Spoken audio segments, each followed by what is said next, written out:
Need to put a welt in a sheath? Alright, let's do it.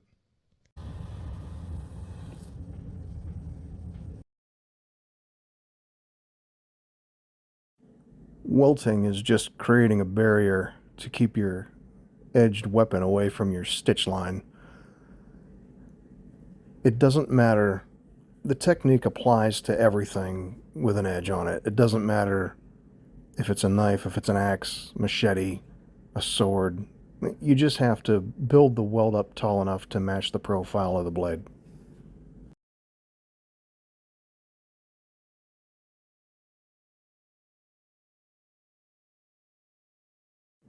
If you're lucky enough to have a curved piece, then by all means use that. If not, I have a technique to show you how to create a curve out of a straight line.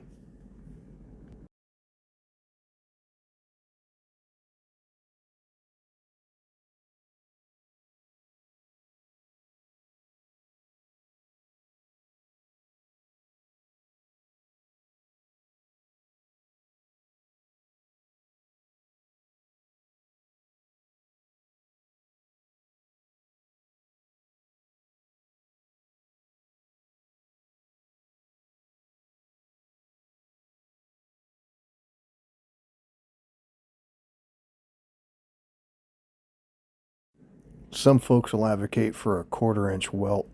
My aim is not that good, so I like to build mine up to about 3/8. And if it looks too fat and it's goofy looking, then I'll just wind up trimming it down on the outside anyway. But at least I'm giving myself a little bit of leeway.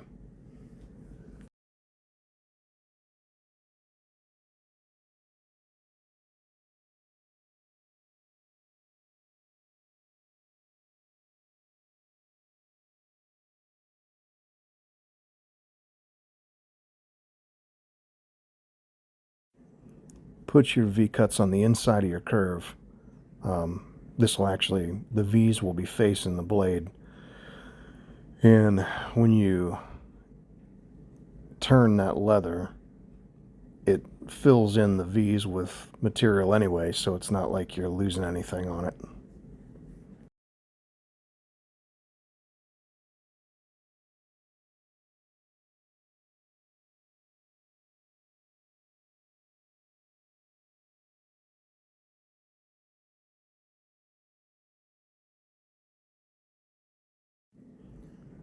All right, I'm an absolutely unpaid shill for Eileen's tacky glue. I love this crap. Um, it gives me a good working time so I can get that welt positioned in the right spot, right up against the curve. And I can still slide it around a little bit before it starts sticking. But once it holds, man, that's it. It's done. So I love it. Basically, I'm going to do one side and then let it dry. And then build it up from there. You can try and put both sides if you like. I just haven't found that to be very useful because I need to find my edge. So I'll glue one side down, trim that excess material on the outside, and then use that line as my guide.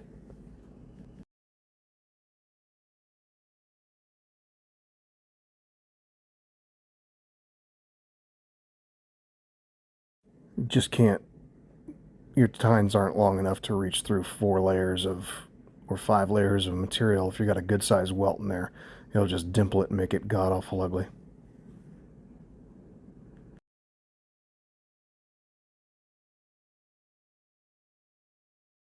So instead, what you can do is you can punch your first set of holes to kind of create your pattern, and then leave the tines poking through the backside a little bit, and then you can just shove that down on your next layer of welt to mark your stitch lines, and then you can go back and punch those markings, and then they'll be guaranteed to match up. So you can repeat that as many times as necessary to make that welt as thick as you need.